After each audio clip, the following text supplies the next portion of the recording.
फिरोजाबाद में उप मुख्यमंत्री ब्रजेश पाठक एसआईआर को लेकर कार्यकर्ता सम्मेलन में भाग लेने पहुंचे, जहां पर पत्रकारों से वार्ता के दौरान एसआईआर पर कहा कि विपक्ष लोगों को गुमराह कर रहा, जबकि विपक्ष अब वोटों की लूट नहीं कर पाएगा। उन्होंने कहा कि एसआईआर के माध्यम से घुसपैठियों को देश से निकालने का काम किया जाएगा। अखिलेश यादव के द्वारा कोई शिकायत हो तो उसको लेकर चुनाव आयोग के पास जाए, जनता को गुमराह करने का काम न करे। उन्होंने विपक्ष द्वारा वंदे मातरम पर उठाए गए सवाल का जवाब देते हुए कहा कि वंदे मातरम आजादी के मतवालों का गीत है, जिसको गाकर क्रांतिकारी फांसी के फंदे पर झूल गए। उन्होंने कहा कि राहुल गांधी को सीरियस नहीं लेता है। राहुल गांधी के वोट चोरी को बिहार में नकार दिया है और विदेश यात्रा पर देश के खिलाफ बात करते हैं। फिरोजाबाद से अरविंद कुमार, समाचार 24। विपक्ष और पक्ष दोनों घबराए हुए हैं, आखिर क्या कारण है?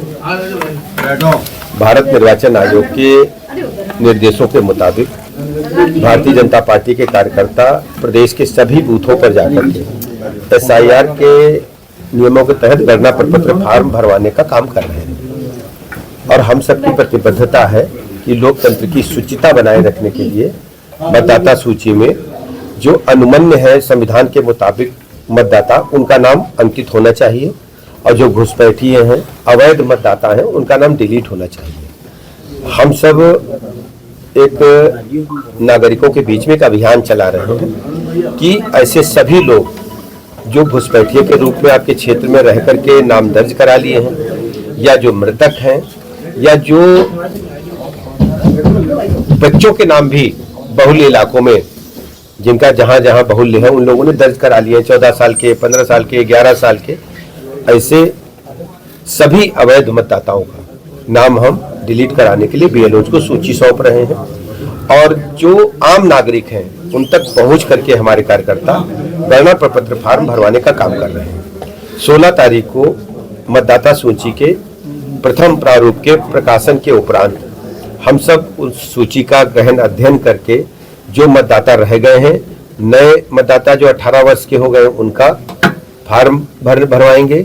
इसके उपरांत जो शादी विवाह करके बहुएं आई, उनका फार्म भरा जाएगा। इसके अलावा जो ट्रांसफर करके लोग आए हैं हमारे क्षेत्रों में किन्हीं कारणों, चाहे सरकारी नौकरी की वजह से, निजी नौकरी की वजह से, या कई लोग अपनी रिश्तेदारी में भी शिफ्ट होते हैं अपनी घरेलू परिस्थितियों की वजह से, ऐसे सभी लोगों का नाम अंकित कराएंगे।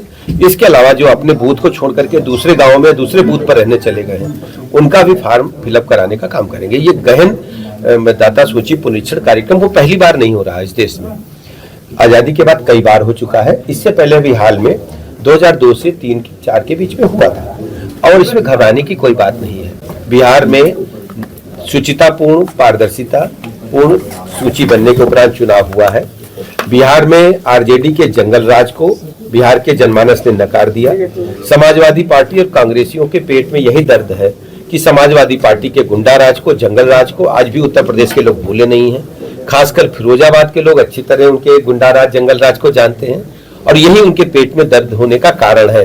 वो जानते हैं उत्तर प्रदेश के लोग अब कभी भी समाजवादी पार्टी के गुंडे को स्वीकार नहीं करेंगे, इनको कभी भी काम करने का अवसर नहीं मिलेगा। ये प्राइवेट लिमिटेड कंपनियां हैं जो एक परिवार द्वारा संचालित होती हैं।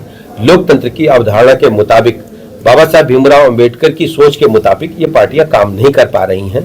निर्वाचन आयोग की वेबसाइट पर जाकर आप देखोगे तो यही पाओगे कि एक खानदान भर पूरी पार्टी चला रहा है, पार्लियामेंट्री बोर्ड चला रहा है। अक्सर अगर कोई आपके पास शिकायत हो, बिहार आप गए थे तो वहां का 65 लाख वोट मतदाता सूची से डिलीट हुआ है। उत्तर प्रदेश में भी इस प्रकार अवैध घुसपैठियों को, ये सब घुसपैठियों के सहारे चुनाव लड़ना चाहते हैं। भारतीय जनता पार्टी शुचिता, पारदर्शिता की राजनीति में भरोसा रखती है।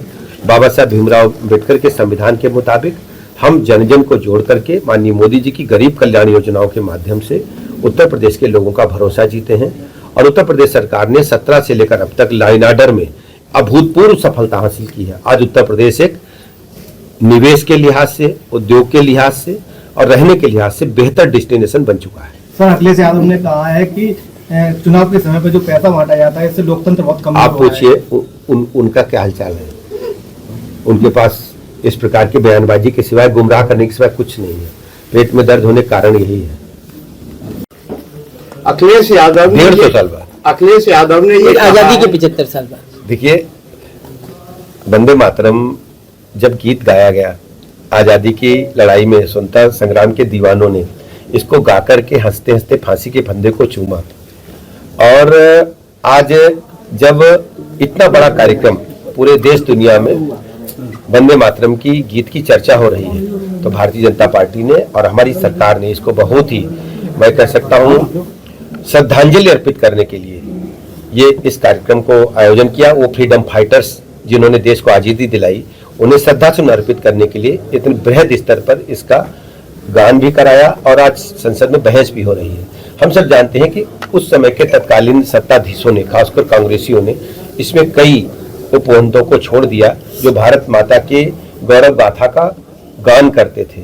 तो ऐसी परिस्थितियों को जनमानस के बीच में ले जाना हम सबका धर्म है। अखिलेश यादव ने कहा है कि उत्तर प्रदेश में SI तो समाजवादी पार्टी उसकी कठोर कार्रवाई करेगी। देखिए, वंदे मातरम जन का गान है और आजादी के दीवानों का एक ऐसा सुर है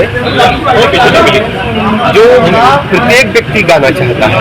मैं वंदे मातरम को लेकर के मैं अपने सुनता संग्राम जिसने आजादी दिलाई हम सबको, हम बहुत बहुत नमन करते हैं। जो पहला काटेंगे क्या वो जोड़े जाएंगे? जो पहला काटेंगे वंदे मातरम में से वो जोड़े जाएंगे?